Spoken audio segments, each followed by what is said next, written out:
அடுத்து விருது பெறும் மருத்துவர் திலீபன் அவர்கள் குறித்து அறிமுக உரையாற்ற எழுத்தாளர் நாராயணக்கண்ணை அவர்களை அழைக்கிறேன்.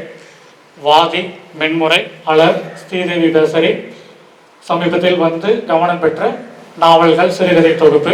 தற்போது வாதி திரைப்படம் ஆக்குவதற்கான பணிகள் நடைபெற்று வருகிறது. எழுத்தாளர் நாராயணக்கண்ணை அவர்களை அறிமுக உரையாற்ற அழைக்கிறேன். அனைவருக்கும் வணக்கம். இங்கே வந்திருக்கிற அத்தனை பேருமே ரொம்ப ரொம்ப முக்கியமானவர்களாக இருக்கிறாங்க. தம்பி பாரத் தமிழ் சிறுகதை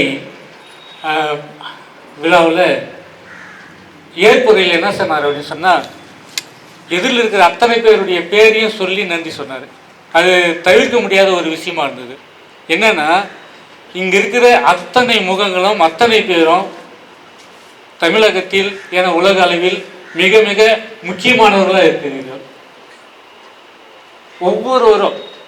அதனால் தனித்தனியாக பேர் சொல்கிறதை விட உங்கள் ஆளுமைகள் அத்தனை பேருக்கும் என் வணக்கத்தை தெரிவித்துக் கொள்கிறேன்.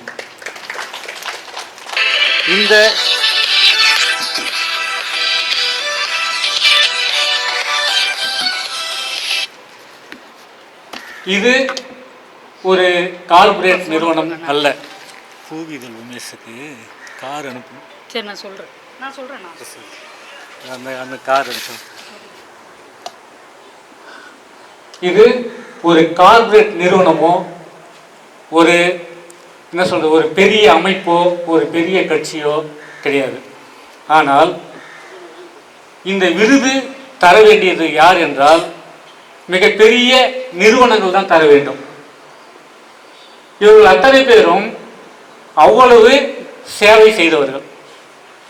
அதாவது இந்த கையில் செய்யறது இடது கையில் செய்கிற சேவை வலது கைக்கு தெரியக்கூடாதுன்னு சொல்லுவாங்க. இவங்க செய்த சேவை இவங்க புத்திக்கே தெரியாது. கைக்கு இல்லை, புத்திக்கே தெரியாது. நம்ம சேவை செய்யறோன்னு கூட அவளுக்கு தெரியாது. அதுதான் இது முக்கியமானது. நம்ம பாராட்டப்படக்கூடியவங்க கூட அவளுக்கு தெரியாது. நம்மளை பாராட்டணுமா, நம்ம பாராட்டுற மாதிரி செஞ்சிருக்கிறோமா? டாக்டர்கிட்ட போய் நான் சொல்கிறேன், சார் உங்களுக்கு நாங்கள் விருது தரோன்னா அவருக்கு ஆச்சரியமாக இருக்குது. ஏன்னா அவரு செய்த சேவை, இந்த கையில் செய்த சேவை இந்த கைக்கு தெரியக்கூடாதுன்னு சொல்கிறாங்க. அவங்க புத்திக்கே அவர் சேவை செய்கிறாருன்றது தெரியாத சூழல் தான் இப்போ இருக்குது.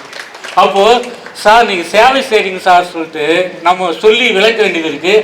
அந்த விளக்கம் சொல்கிற அளவு கூட ஒரு நேரம் இல்லை. அவர் வைத்தியம் பார்த்துட்டு இருக்காரு. மாதா, பிதா, குரு, மருத்துவர் திலீபன். என்ன விஷயத்துக்கு சொல்கிறேன்னா, உடம்பு சரியில்லைன்னா கோயிலுக்கு போயிட்டு வந்தால் சரியாக போகணும்னு யாரும் நிற்கிறதில்லை.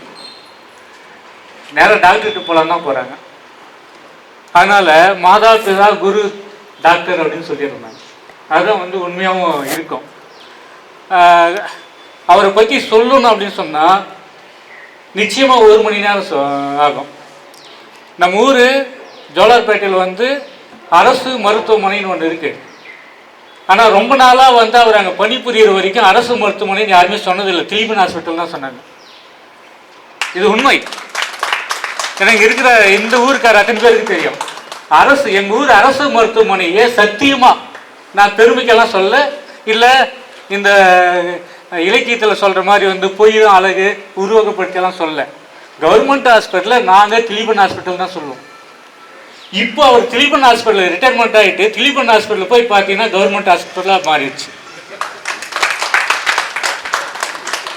நிஜமாவே மந்திரியும் வராரு. எங்கள் ஊர் மந்திரியும் உடம்பு சரியில்லாம் நேராக திலீபன் டாக்டர் தான் போவார்.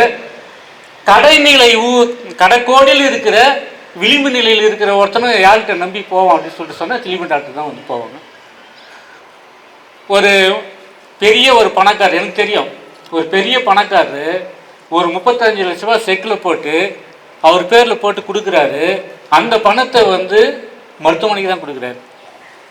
அவர் பேர் போட்ட பணத்தை புரியுதுங்களா? அந்த அளவுக்கு ரொம்ப ரொம்ப நேர்மையானவர். எனக்கு 2021 திடீர்னு பிபி ஆயிடுச்சு. ஏன் பிபி ஆச்சுன்னா 31 இந்த பசங்கள்லாம் நியூ இயர் கொண்டாடி கேக்கு ஏதோ எல்லாம் சாப்பிட்டு மறுநாள் பார்த்தா பிபி அதிகம். அப்போ நான் முதல்ல திலீபன் டாக்டர் தான் வருவேன். அவர் அன்றைக்கி பார்த்து நியூ இயருக்கு இல்லை. நான் வேறு ஹாஸ்பிட்டலுக்கெல்லாம் போயிட்டு ஐயோ 150 160 அவள் தான் அப்படின்ற மாதிரி ரொம்ப பயமுட்டிட்டாங்க. எனக்கு வந்து அந்த நோய் வந்து 3 வருஷம் ஆகுது, இன்னும் என்னால் குணமாகலை. ஏன்னா அது காரணம் வந்து கிளிமன் டாக்டர் அன்றைக்கி இல்லை.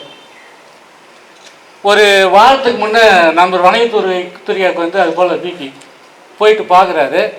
ஒரு நாள் மாத்திரை சாப்பிடுங்க, 2 நாள் சாப்பிடுங்க, அப்புறம் வந்து அதிலே கண்டினியூ பண்ண வேணாம்.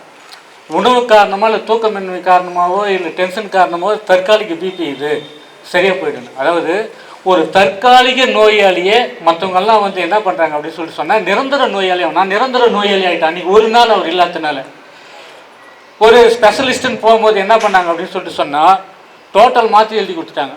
ஸ்பெஷலிஸ்ட் என்ன பண்ணுறாருன்னா, ஸ்பெஷலிஸ்ட்டுனா தூக்க மாத்திரை எழுதி தந்துட்டாங்க, பிபி மாத்திரை எழுதி தந்துட்டாங்க, கொலஸ்ட்ரால் மாத்திரை எழுதி தந்துட்டாங்க, என்னென்ன டெஸ்ட்டு அத்தனை டெஸ்ட்டும் பண்ணிட்டாங்க. என்ன இவர்கிட்ட நான் போயிட்டு, சார் எனக்கு இசிஜி எடுங்கன்னா உனக்கு என்ன பிரச்சனை, இசிஜி நான் தானே சொல்லணும், எனக்கு நீ நல்லா இருக்கிற நான் எடுக்கணும், யார்கிட்ட எல்லாமே இருக்குது, எல்லா மிஷினும் இருக்குது, அதுதான் முக்கியமானது, எல்லாமே இருக்குது. சார் ஒரு ஃபோட்டோ தாங்கன்னா இவ்வளோ மிஷின்லேயே ஃபோட்டோ எடுக்காத செல்ஃபி எங்கே அவர் எடுப்பார். நோயாளிக்கு போனால் நீ ஸ்கேன் எடுத்துக்கோ, எல்லாமே இருக்கு அவர்கிட்ட, ஸ்கேன் எடுத்துக்கோ, இசிஜி எடுத்துக்கோ, எக்கோ எடுத்துக்கோன்னு சொல்லாதவர் அவர் எப்படி செல்ஃபி எடுப்பார். ஒரு ஃபோட்டோ தாங்க சொன்னால் இல்லை அவர்கிட்ட. சார் நீங்கள் வாங்கின விருதெல்லாம் தாங்கன்னு சொன்னால் இல்லை, எங்கே போட்டுக்கிறாரோ தெரியாது. ஏன்னா அவர் என்ன செய்கிறாரு அப்படின்ற சேவை வந்து அவருக்கே வந்து தெரியல. அது போல் இருக்கிறாரு. கவர்மெண்ட் ஹாஸ்பிட்டலில் இன்னொரு விஷயம் என்ன அப்படின்னு சொன்னால் 4 டாக்டருங்க இருப்பாங்க உட்காந்து. அந்த 3 டாக்டர்கிட்ட யாரும் போக மாட்டாங்க, மொத்த பேர் இவருக்கு தான் போவாங்க.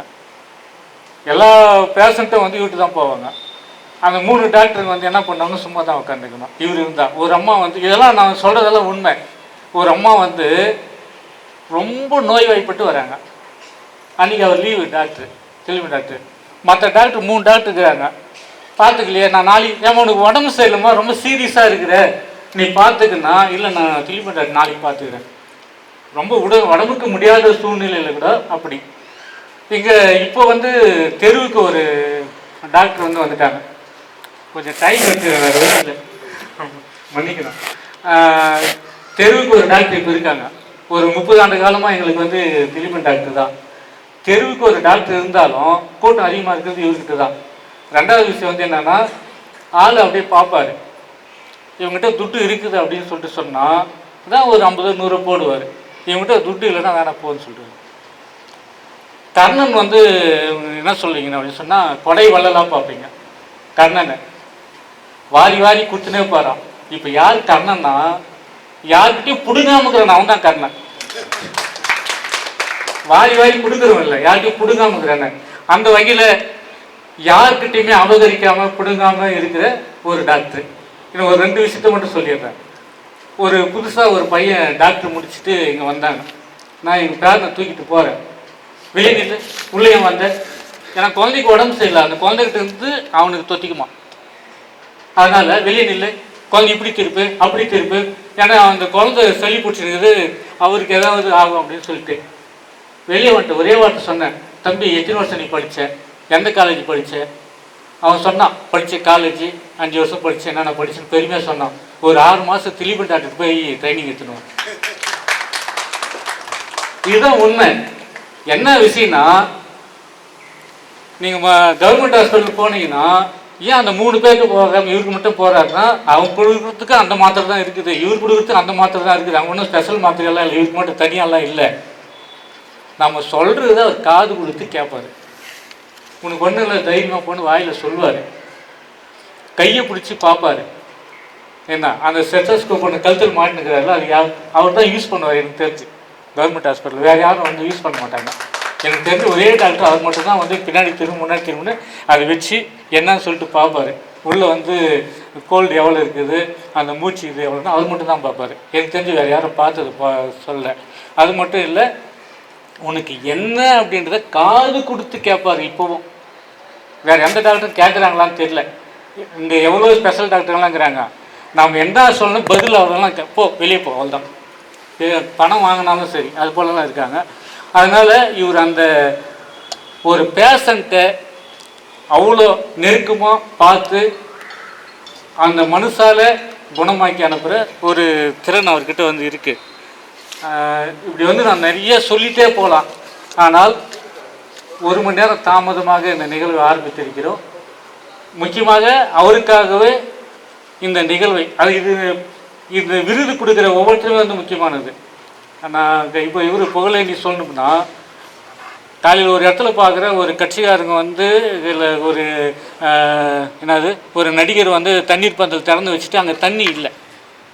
நிறைய தண்ணீர் பந்தல் வந்து கோடைக்கால் திறந்து வைக்கிறாங்க, ஆனால் அடுத்த நாள் தண்ணி இருக்கா திறக்கும் போதோடு சரி. ஆனால் இந்த வெயில் காலத்தில் எல்லா விலங்குகளுக்கும் குரங்கு உட்பட கொண்டு போயிட்டு மலை மேலே தண்ணி ஊற்றிட்டு வர்றாரு.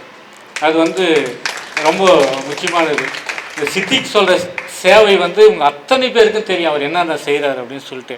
அதனால் இந்த விருது ஒரு தங்க மெடல், ஒரு வைர மெடல், ஒரு வைர கிரீடம் இவங்க எல்லாருக்கும் வந்து சூட்டி, அதே போல் வந்து நம்ம தமயந்தி எழுத்தாளர் பண்ணியிருக்கிற சேவை வந்து பல போராட்டங்களுக்கு இடையில் அந்த இலக்கியத்தை விட்டு கலையை விட்டு வெளியே வராமல் போராடி வெற்றி பெற்று வராங்க இப்போ.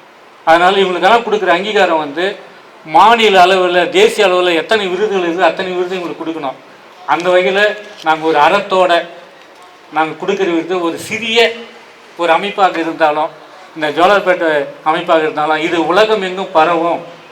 இந்த விருது உங்களை உலகம் பூரா கொண்டு போகும். அதுக்கு நம்ம சுருதி டிவி தான் வந்து கேரண்டி.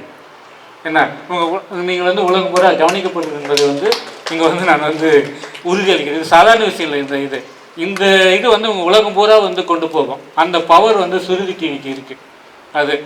அதனால் என்னுடைய வாழ்த்துக்கள் சொல்லி நிறைய சொல்ல வந்தேன், முடியல. நன்றி.